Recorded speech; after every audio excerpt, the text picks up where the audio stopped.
Welcome back, everyone, to the deep dive. Today, we're jumping into a source called The Art of Endless Happiness, a guide to a fulfilling life. It sounds good, right?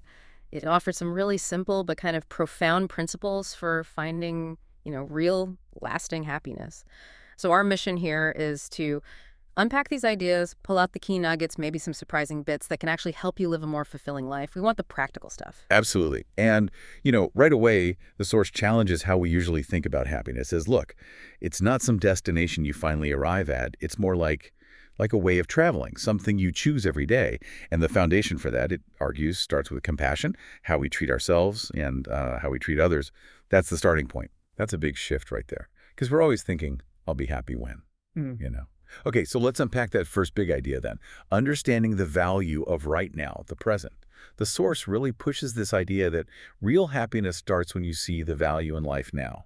Not like dwelling on past regrets or getting totally stressed about the future. It suggests just pausing, observing, appreciating what you actually have, finding beauty in the small things. Yeah, and it's not saying don't plan for the future. Of course not. It's more about making sure that anxiety about tomorrow doesn't sort of poison today's potential for joy. The insight is when you really learn to be present, fully present, you start noticing that happiness is kind of already around you. It's just often overlooked. We're just not seeing it. Right. Okay. That makes sense. Now, here's where it gets, well, I found this really interesting. The idea of living life for yourself. The source presents this as like essential for a meaningful life. It means really figuring out your own needs, your dreams, what you truly value. That's your starting point. hmm And it's careful to clarify this isn't about being selfish. Not at all. It's actually about taking responsibility. Your happiness, your life direction that's on you, not letting others dictate it. Because when you genuinely know yourself and you're okay with who you are, then you can truly give happiness to others from a place of strength, not need. So understanding yourself is step one. How do we build on that foundation? The source brings up this principle of prioritizing yourself first. And it uses that analogy, the airplane oxygen mask one. Put your own mask on before helping others, which really highlights that taking care of yourself, your physical health, your mental health, isn't optional. It's fundamental. Exactly. It's not selfish. Think of it as an investment.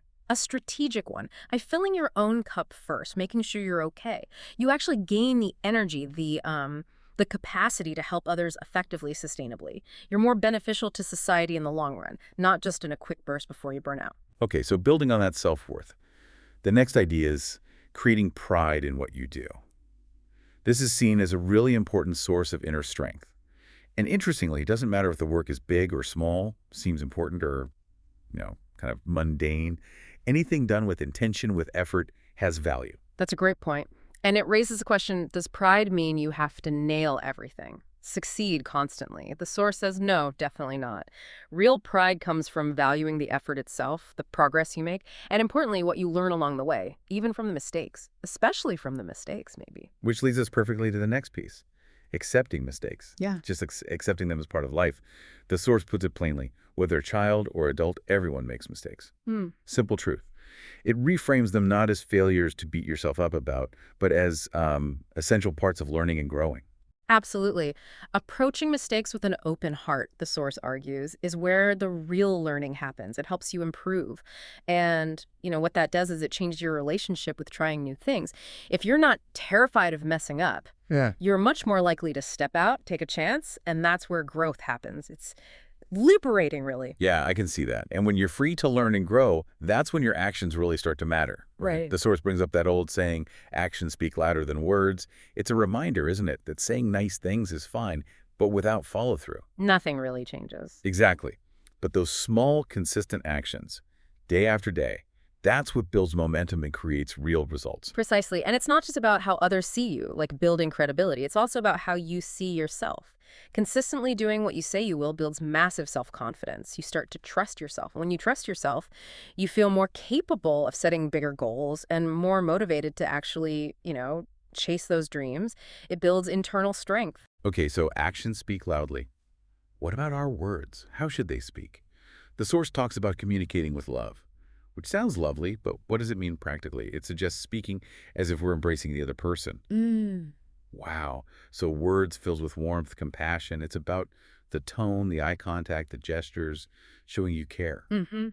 And when communication comes from that place, from the heart, it creates real connection. People feel seen, accepted, loved, even in just normal conversations.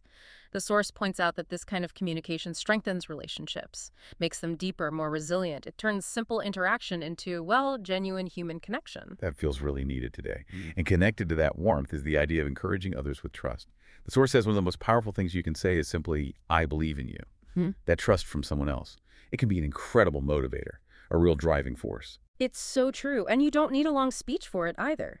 Sometimes the source suggests just looking someone in the eye and saying that, I believe in you, with sincerity. It can honestly change their life.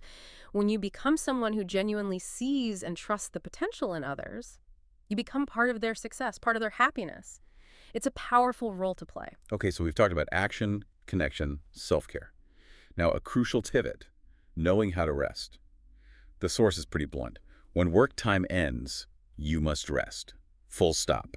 It warns that working nonstop, that constant grind, yeah, maybe you get short-term results, but long-term, it leads to burnout, health problems, and ultimately less happiness, not more. Right. And this flips the script on rest. It's not laziness. It's not a reward you might get. It's an essential investment in your well-being and your effectiveness. Good quality rest restores energy, refills your creativity, sharpens your focus. It means you come back to work or whatever you're doing, able to perform better, smarter. It's crucial for long-term happiness and success. That feels like a really balanced perspective. Work hard, yes, but rest well too. Which brings us to the final principle, and it ties everything together beautifully. Passing on happiness. Mm. The idea here is that happiness grows when you share it.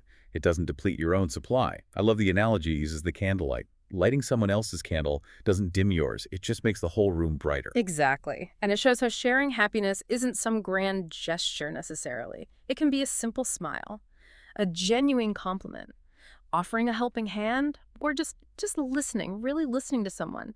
Every small act done with a loving heart creates these ripples of happiness that spread out. It reinforces that deep connection we talked about. So if we tie all these threads together from the art of endless happiness, the big takeaway seems to be that happiness isn't something out there we need to find or achieve. It's something we can actively create day by day Yeah. through being present, caring for ourselves, connecting with others compassionately, living with intention.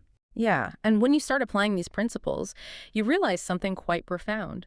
Your baseline happiness doesn't have to depend so much on what's happening around you, your external circumstances. It comes more from within, from choosing a positive outlook, treating yourself and others kindly, and finding that balance between meaningful effort and necessary rest. So as we wrap up this deep dive, here's a final thought from the source for you to maybe carry with you.